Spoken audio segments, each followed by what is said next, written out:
अस्सलाम वालेकुम। उम्मीद करता हूँ आप सब लोग खैरियत से होंगे। ये हमारा दूसरा लेक्चर है MSC Adams View for beginner के ऊपर। तो जैसे ही हम एमएससी एडम्स व्यू को ओपन करते हैं तो उसका जो इंटरफ़ेस होता है वो कुछ हमें जो है इस तरह से नज़र आता है। और इस इंटरफ़ेस के अंदर क्या-क्या चीज़ें होती हैं, ये वाला जो सबसे ऊपर टॉप में होता है, ये वाला सारा इसको हम मेन मेन्यू कहते हैं। और इसके अंदर डिफरेंट ऑप्शंस होते हैं जिसमें हम जो है वो सारे जो है स्टेप बाय स्टेप डिटेल के साथ देखेंगे। और ये वाला जो ऑप्शन होता है ये हमारा जो है इसको हम रिबन कहते हैं। और रिबन के अंदर फिर हमारे पास जब जैसे ही हम इसके ऊपर क्लिक करते हैं तो उसका सब जो होता है ऑप्शन वो ओपन हो जाते हैं उसके। तो इसकी ये किस किस काम आते हैं ये सारे हम डिटेल के साथ देखेंगे। ये जो होता है ये हमारा मॉडल ट्री होता है कि इसके अंदर हम जो भी अपने मॉडल के अंदर जो भी चीज़ बनाएंगे, कोई नई चीज़ जैसे फोर्स अप्लाई करते हैं या कोई भी करेंगे तो वो सारी इधर जो है ना वो ऐड होती रहती हैं। तो अगर हमें किसी चीज़ को मॉडिफ़ाई करना आता है तो वो हम यहाँ से उसको मॉडिफ़ाई कर सकते होते हैं। ये जो होता है इसका ये स्टेटस बार होता है, ठीक हो गया। और ये वाली जो इसकी विंडो होती है ये इसकी जो है हम ग्राफिक व्यू कह सकते हैं या डिस्प्ले विंडो कह सकते हैं कि इसके अंदर वो मॉडल हमें नज़र आता है, ठीक हो गया। ये हमारा इसका इंटरफेस हो गया सारा। अब जो सेकंड चीज़ हमने इसमें देखनी है वो हमने देखनी कोऑर्डिनेट्स। तो उसके लिए हम क्या करेंगे, हम चले जाएंगे सेटिंग्स के ऊपर। तो सेटिंग्स में हमारे पास जो सबसे पहला ऑप्शन है वो कोऑर्डिनेट्स का है। तो जैसे ही हम इसके ऊपर क्लिक करते हैं तो ये हमारे पास कोऑर्डिनेट सिस्टम सेटिंग ओपन हो जाती है।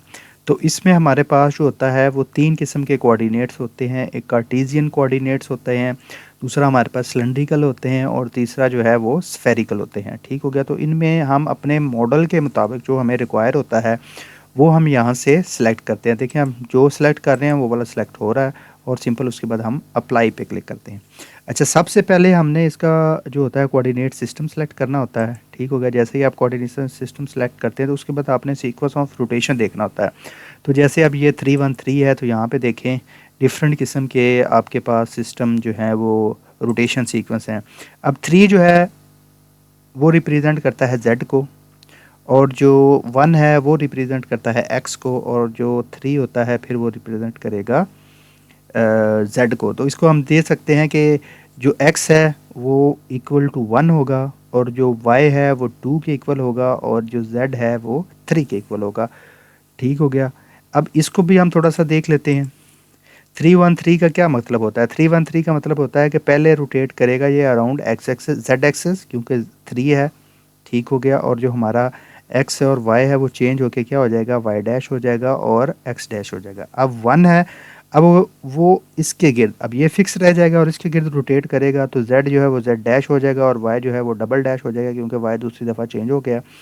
और जो सी है वो फिर इसके गिर्द रोटेट करेगा तो जो हमारा एक्स है वो डबल हो जाएगा, वाई जो है वो, ये इसकी रोटेशन होती है, ठीक हो गया। तो हम रोटेशन जो है इसकी यहाँ से वो सिलेक्ट करते हैं, बाय डिफ़ॉल्ट जो है 3/3 होती है। और उसके बाद 2 चीज़ें होती है, एक हमारे पास होता है बॉडी फिक्स और एक होता है स्पेस फिक्स। स्पेस जो बॉडी फिक्स होता है वो ये होता है कि जैसे ही हमारी बॉडी मूव करती है, हम उसके ऊपर कोई रोटेशन अप्लाई करते हैं तो ये इसका जो कोऑर्डिनेट सिस्टम होता है ये बॉडी के साथ रोटेट करता है और ये बॉडी के साथ मूव करता है। और जो स्पेस फिक्स्ड अगर हम सेलेक्ट करेंगे तो ये जो हमारा कोऑर्डिनेट सिस्टम होगा ये अपनी जगह पे फिक्स रहेगा। अगर हमारी बॉडी एक जगह से दूसरी जगह जाए या रोटेट करे तो ये उस बॉडी के साथ रोटेट नहीं करता है, ठीक हो गया। और उसके बाद आपने क्या करना होता है, अप्लाई। तो ये अप्लाई होता है, बाय डिफ़ॉल्ट जो होता है वो कार्टेशियन होता है और हमने सिंपल इसको अप्लाई कर दिया और ओके। तो इस तरीके से अगर आपको कोऑर्डिनेट सिस्टम चेंज करना पड़े तो आप इस तरीके से उसको चेंज कर सकते हैं।